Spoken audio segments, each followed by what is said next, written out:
Hey,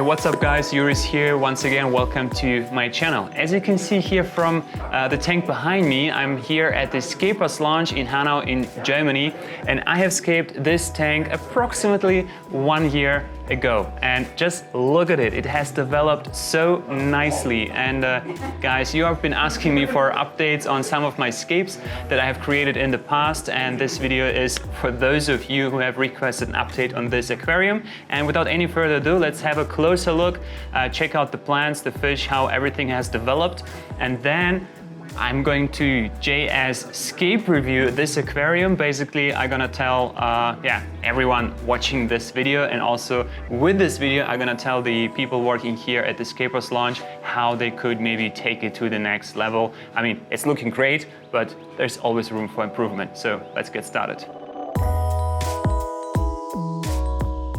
The biggest change you see immediately when you look at this aquarium is the bright green background. This is of course achieved through background lighting, and I think the guys here are using LIGHTGROUND, which is a brand from Poland, and this is the yellow-green gradient film, which is added in between the aquarium and the background light to achieve this color. And I don't know, just drop me a comment down below what you think about this type of background lighting with this specific gradient green-yellow color. Do you like it? Do you think it's, I don't know, maybe not to your cup of tea? Just drop me a comment below and let me know, because I think it's pretty cool and I can see myself using it in the future.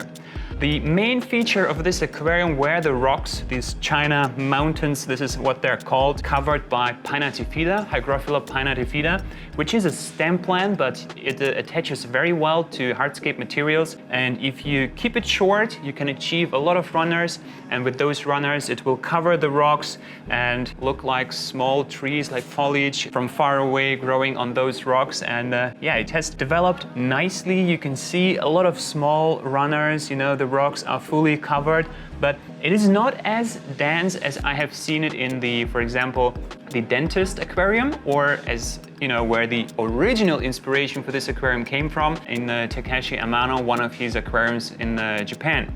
So this plant definitely requires more frequent trimming. So to achieve a more compact growth of Hygrophila Pinnatifida on the hardscape, you have to trim it down and you have to be really brutal with it.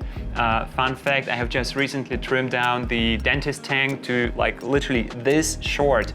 All you have remaining is just little pieces of the rhizome, and when it's recovering, the growth is just miniature. But that's nice, we have an even coverage on the rocks, and super cool, you can see the roots growing down the rock. That looks just so natural, it looks aged. Somewhere in between, a lot of Anubias have been added to the aquarium and Bucephalandras.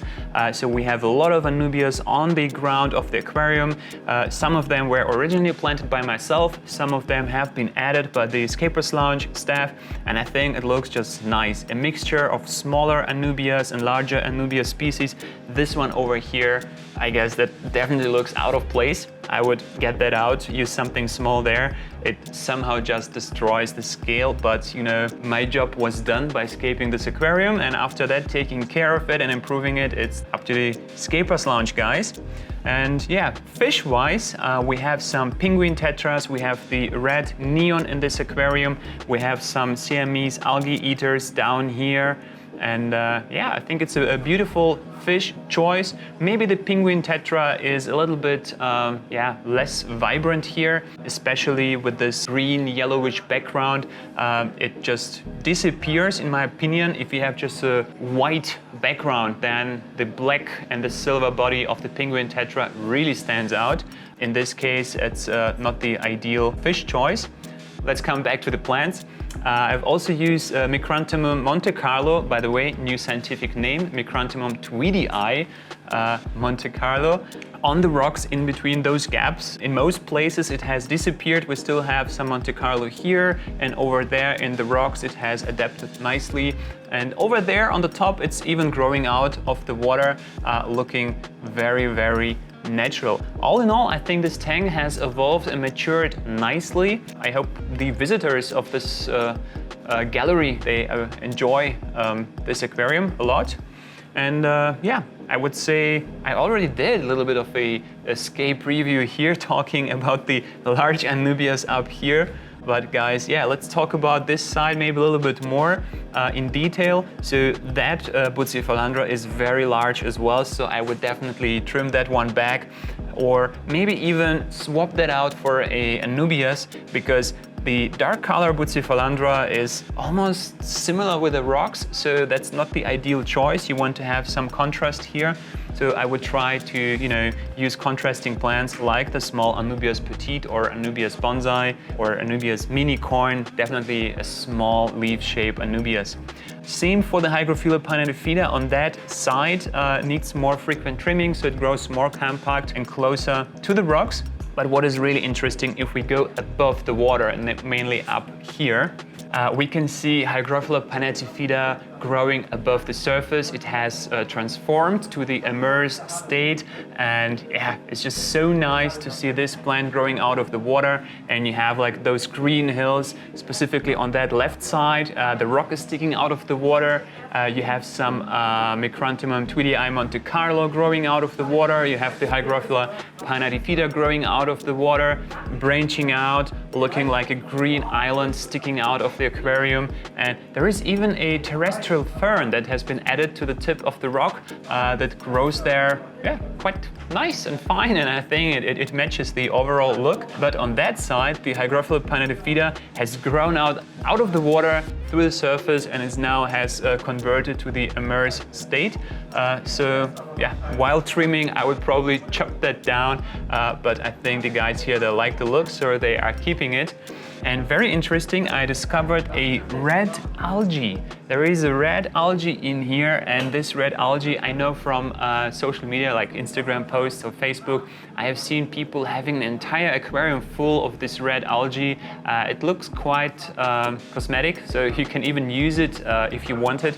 But be careful, guys. If you, I don't know how you get this algae in your tanks, if you discover it, I highly recommend you either you like it, you keep it, but then beware. It is very difficult to get rid after that, because it doesn't correspond to any, I don't know, treatments which you can usually do for other types of algae. So I would kill it with fire immediately and get out of my tanks, because if it gets out of control and you want to get rid of it, it's gonna be a problem. So I would keep an eye on that one, or I would get rid of it before it's too late. As I said, I would trim all the Pinnatifida more close to the rocks. I would add some Monte Carlo here and there, like new fresh portions of Monte Carlo, or Micranthemum TWEEDIEI. I'm still not used to that name. I would add them here and there in between the rocks and between the Pinnatifida bushes, just to get this bright green color, you know, on these areas on the rocks. I would replace the large Bucephalandra, the large Anubias, that one for sure, definitely. And yeah, maybe use some more graded pebbles on the sand area. It looks very clean down here. There is very close to no details at the bottom. So eventually add more details to the bottom, and also clean the sand and just replace it a little bit. Also trim those Anubias roots that are sticking out. Those Anubias roots, they're growing everywhere. So that's what I would do on that aquarium. But other than that, I think it's a great show tank, and yeah, it matches well with the space in this gallery. And there are a lot of other beautiful aquariums. I'm going to give you like a brief overview of the aquariums here, and you can vote down in the comments below just the number of the aquarium, which one you like the most, and then I will eventually make a special review and maybe show you that aquarium more in detail.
This is it, guys. I hope you enjoyed watching that video. I'm very limited in time. Please apologize that this video is a little bit shorter, but yeah.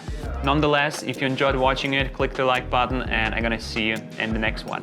Peace.